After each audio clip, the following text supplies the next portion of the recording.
नमस्कार, एक बार फिर से आप सभी का स्वागत है। इस वीडियो के माध्यम से मैं राजस्थान हाई कोर्ट का आया हाल ही का जजमेंट आप लोगों के साथ शेयर करने वाली हूं, जो 498A को लेकर है। इस मामले में ननद पर 498A का और 302 के अंतर्गत मामला दर्ज कराया गया था, जिसे कोर्ट द्वारा खारिज कर दिया गया, ये कहते हुए इन तर्कों के साथ कि पारिवारिक विवाद जो हैं, ननद के साथ अगर भाभी की कहा सुनी होती है, लड़ाई झगड़े होते हैं, तो उसे 498 की श्रेणी में नहीं रखा जाएगा। जैसा कि हम सब जानते हैं, पति पत्नी के बीच में जब विवाद होता है, छोटे मोटे लड़ाई झगड़े भी होते हैं, मतभेद होता है, तो पत्नियां उन मामलों को भी मुद्दा बनाकर छोटी छोटी बातों को 498A की कैटेगरी में शामिल करके झूठा मामला दर्ज करा देती हैं। लेकिन इस तरह के मामले अगर झूठे आपके खिलाफ दर्ज भी हो जाते हैं तो वो उतनी ही आसानी से क्वैश भी हो जाते हैं। सिर्फ आपको साबित करना होता है कि जो मामला दर्ज कराया गया है आपके खिलाफ वो झूठा है, जो आरोप लगाए गए हैं वो किस तरह के हैं,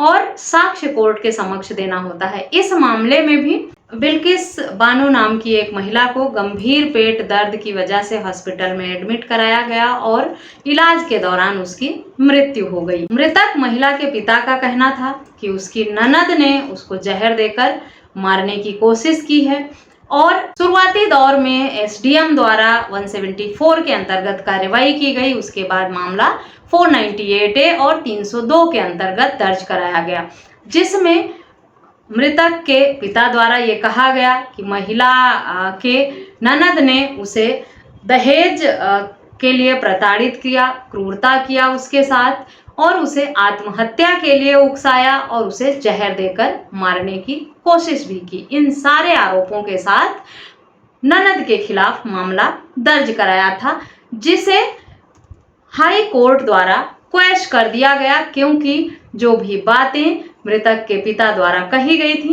उनको साबित करने के लिए उनके पास किसी भी तरह का पुख्ता सबूत नहीं था।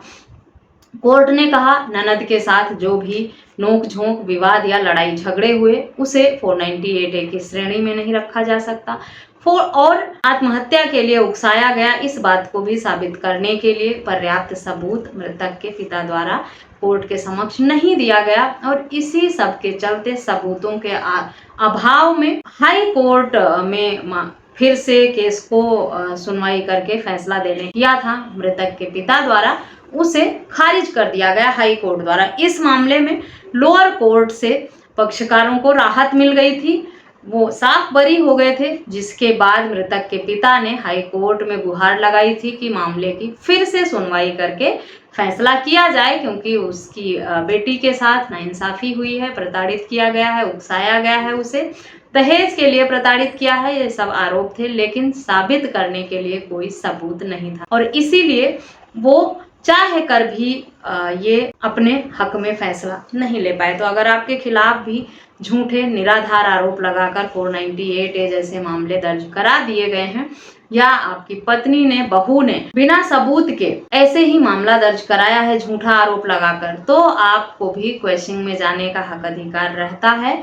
आपको अपना पक्ष कोर्ट के समक्ष रखने का हक अधिकार रहता है। इस तरह के आपको कई सारे जजमेंट हाई कोर्ट और सुप्रीम कोर्ट के मिल जाएंगे, जिसमें झूठे मामलों में पक्षकारों को राहत दी गई है। ये मामला भी आपके लिए बहुत यूजफुल है। इस जजमेंट का लिंक भी मैं वीडियो के डिस्क्रिप्शन बॉक्स में दे दूंगी, जिससे आप डिटेल में पढ़ सकते हैं। जजमेंट को पढ़ने के बाद, वीडियो सुनने के बाद, अगर इस टॉपिक पर या किसी अन्य टॉपिक पर कुछ सवाल हैं तो मुझे ईमेल, व्हाट्सएप या कमेंट करके आप पूछ भी सकते हैं। राजस्थान हाई कोर्ट का ये फैसला आपको कैसा लगा मुझे कमेंट करके जरूर बताएं। इस वीडियो में बस इतना ही, मिलते हैं नेक्स्ट वीडियो में, तब तक के लिए थैंक यू एंड बाय।